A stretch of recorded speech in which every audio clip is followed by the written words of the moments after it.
কেউ যদি তার সন্তানকে হারামজাদা বলে গালি দেয়, এটা তার স্ত্রীর জন্য জেনার অপরাধ হিসেবে গণ্য হবে কিনা? উত্তর হলো যে যদি কেউ এটার অর্থ বুঝে, মানে অবৈধ সন্তান তুমি এরকম অর্থ বুঝে এবং সেটা সিরিয়াসলি মিন করে বলেন, তাহলে তো এটা অবশ্যই স্ত্রীর চরিত্রের উপরে কালিমা লেপন হবে এবং এটা প্রমাণ করতে না পারলে ইসলামের দৃষ্টিকোণ থেকে দণ্ডবিধির আলোকে তিনি 80 বেত্রাঘাত শাস্তির উপযুক্ত হবেন। এর বাইরে তার তার সাক্ষ্য কখনো গ্রহণযোগ্য হবে না এবং সে আল্লাহর কাছে ফাসিক হিসেবে গণ্য হবে। আর যদি রূপক অর্থে বলা হয়ে থাকে যে এটা আসলে সিরিয়াসলি এটার অর্থ বুঝে বলা হয়েছে তা না, জাস্ট একটা গালি দেওয়া দরকার, সেই জায়গা থেকে তিনি গালি দিয়েছেন, এরকম যদি হয় তাহলে সেক্ষেত্রে এটা স্ত্রীর উপরে মিথ্যা অপবাদ হিসাবে গণ্য হবে না।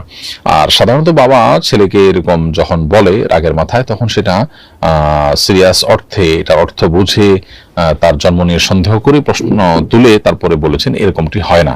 যার কারণে সাধারণ অবস্থাতে এই গালি যদি বাবা দেয় তাহলে সেক্ষেত্রে রূপক অর্থে গালি হিসাবে বিবেচিত হবে এবং এর কারণে স্ত্রীর উপরে অপবাদ দিয়েছেন তিনি এমনটি বলার কোনো সুযোগ থাকবে না।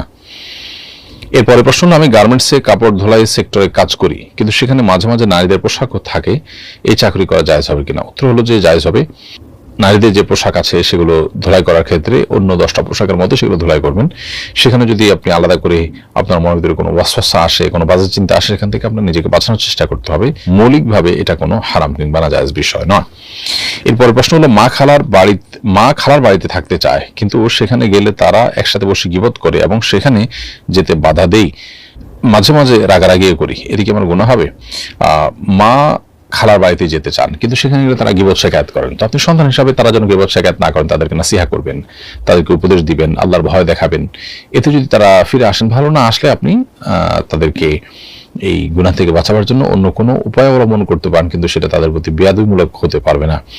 ধরুন দুজনকে দু জায়গায় রেখেছেন এবং তারা খুব মনোবেদনায় আছেন, কষ্টে আছেন, এরকমটি করা জায়েজ নেই। বোঝানোর ব্যাপারটা নম্রতার সাথে বোঝাবেন এবং তাদের সঙ্গে দুর্ব্যবহার করবার কোনো ইখতিয়ার আপনার নেই।